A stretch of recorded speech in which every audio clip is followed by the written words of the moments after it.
Hello friends, मैं इस भारद्वाज आप सभी लोगों का स्वागत करता हूं आज के जैक बोर्ड के मैथ्स के ऑब्जेक्टिव सॉल्यूशन में। जल्दी जल्दी हम लोग मिला लेते हैं दोस्तों कि किसका कितना क्वेश्चन सही हुआ, और उसके बाद कमेंट बॉक्स में आप लोग कमेंट करेंगे कि कितना क्वेश्चन आप लोगों का सही हुआ है। एक दो क्वेश्चन में मिसप्रिंट भी है जिसे मैं अभी दूर भी कर दूंगा। मिसप्रिंट जो है उस पर चर्चा करेंगे फिर बाद में। तो मिलाते हैं जल्दी जल्दी से आज का जो है सवाल नंबर वन। सवाल नंबर वन का आंसर जो है टू होगा। सवाल नंबर टू पे चलते हैं। सवाल नंबर टू का जो आंसर है मैं मिलाते जा रहा हूं, आप लोग भी मिलाते जाइएगा, ठीक है। सवाल नंबर टू का x-4/5 होगा। सवाल नंबर टू का आंसर ये, ठीक है। सवाल नंबर तीन, तीसरा का आंसर जो आपका है, सवाल नंबर तीन का आंसर वन होगा। सवाल नंबर तीन का आंसर वन, मतलब ये टू वाला वन है। ये मत समझ लीजिएगा कि ऑप्शन नंबर ये होगा टू और ऐसे आंसर वन है। सवाल नंबर चार, सवाल नंबर चार पे चलते हैं। सवाल नंबर चार का हो जाएगा आपका π/3। सवाल नंबर चार हो गया π/3। जल्दी से चलते हैं अगले सवाल की तरफ। सवाल नंबर पाँच। सवाल नंबर पाँच बहुत ही आसान है, डायरेक्ट डायरेक्ट फॉर्मूला भी पूछा गया है। तो ये 2tan−1x ये सही है। जिस भी बच्चे का क्वेश्चन है ये सही मार्क के आया है। सवाल नंबर छः। सवाल नंबर छः का आंसर आपका जो हो जाएगा तीन। सवाल नंबर छः का आंसर तीन हो जाएगा, ठीक है, ये बात याद रखिएगा। सवाल नंबर सात, सात का आंसर आप देख लेते हैं। सात का आंसर दो, ये तो सिंपल प्रॉपर्टी पे क्वेश्चन था, सात का दो। आठ पे चलते हैं। आठ पे सवाल नंबर आठ। आठ पे आंसर जो है वन होगा। आठ का आंसर ये वन होगा, x=4 और y=3, ठीक है। नौ का सवाल नंबर नौ। नौ का आंसर जो है जीरो होगा, क्योंकि आइडेंटिकल हो जाएगा। जब इसको आप सॉल्व करेंगे तो ये आइडेंटिकल हो जाएगा। इसको और इसको जोड़ देना है, मतलब रो टू और रो थ्री को जोड़ देना था, उसके बाद कॉमन निकाल लेना था, तो हो जाएगा ये जीरो हो जाएगा सवाल नंबर नौ, ठीक है। सवाल नंबर दस। सवाल नंबर दस का आंसर आप देख लीजिए। सवाल नंबर दस का आंसर होगा वन, मतलब ये ऑप्शन नंबर तीन होगा, ठीक है। सवाल नंबर ग्यारह। सवाल नंबर ग्यारह पे चलते हैं। ग्यारह का आंसर बहुत ही आसान था, ये होगा टू, ठीक है। सवाल नंबर बारह। सवाल नंबर बारह पे चलते हैं। सवाल नंबर बारह तो डायरेक्ट फार्मूला है, तो कोई दिक्कत ही नहीं है। बारह का आंसर एक। तेरह के आंसर पे चलते हैं। सवाल नंबर तेरह। तेरह का आंसर जो हो जाएगा आपका दो हो जाएगा। सवाल नंबर तेरह का आंसर दो, ठीक है। सवाल नंबर चौदह। चौदह पे चलते हैं। चौदह का आंसर -tan θ, ये भी सही है। आप देखिए इस बच्चे का ऑप्शन भी सही है। सवाल नंबर फोर्टीन।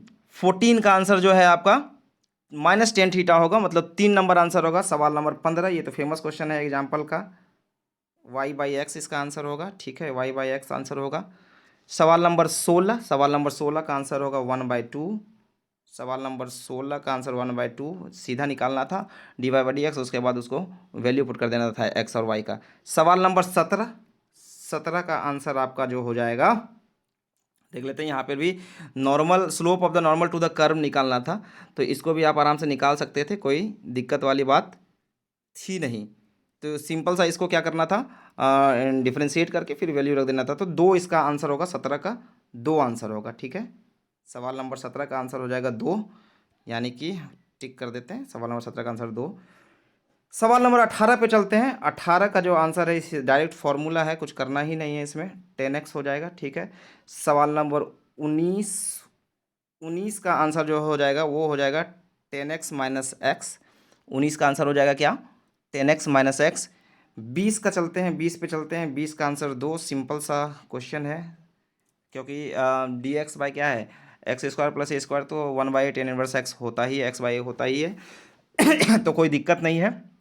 सॉरी, बीस का आंसर हो जाएगा दो। इक्कीस का आंसर चलते हैं। इक्कीस का आंसर हो जाएगा आपका वन। इक्कीस का आंसर होगा वन।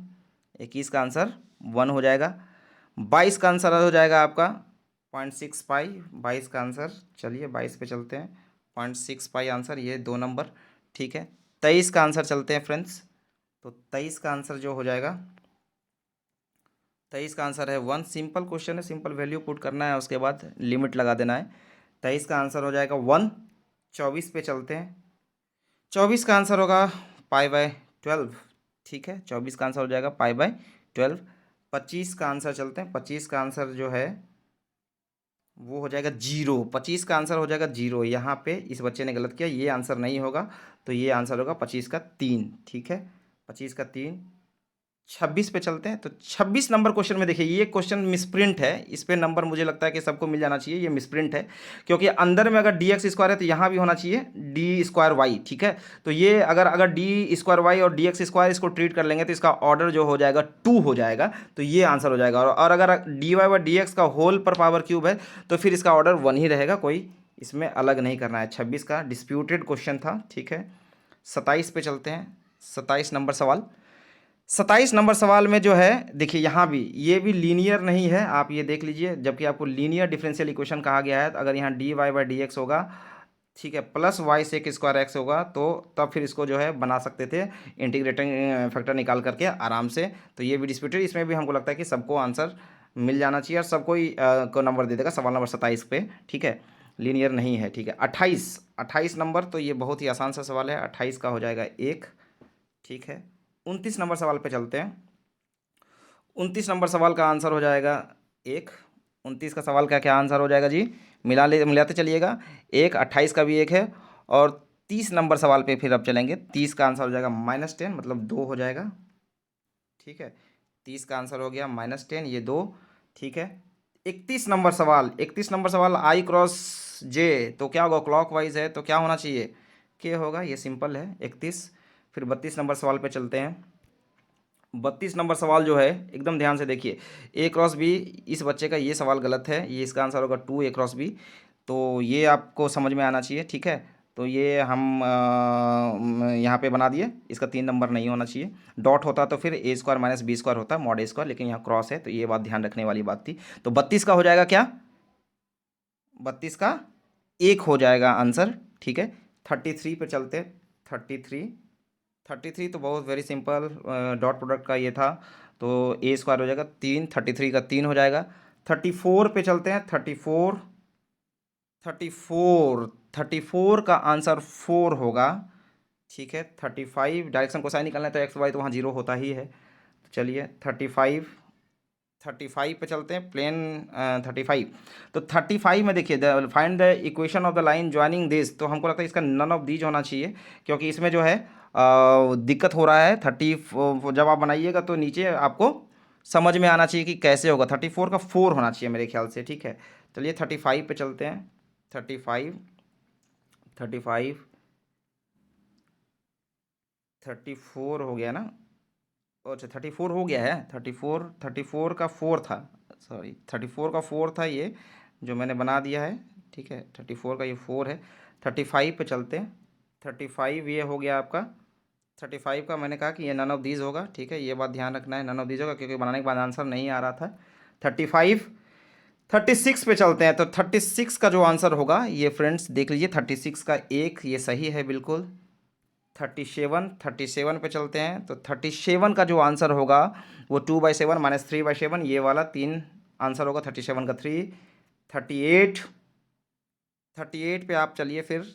38 आप देखेंगे तो क्या दिया हुआ है यहाँ पे, आपको निकालना है। तो 38 में आंसर जो आ रहा है वो 2 आ रहा है, इसका ये नन ऑफ दीज आया है, 2 आएगा आंसर, ठीक है।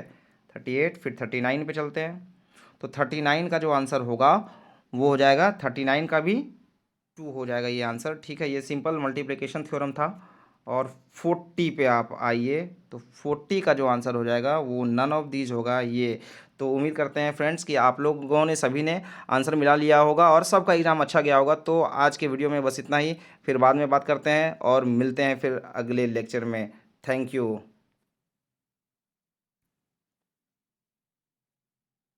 इसे अब मैं ऑफ़ कर दे रहा हूँ वीडियो को, ताकि कोई दिक्कत ना हो।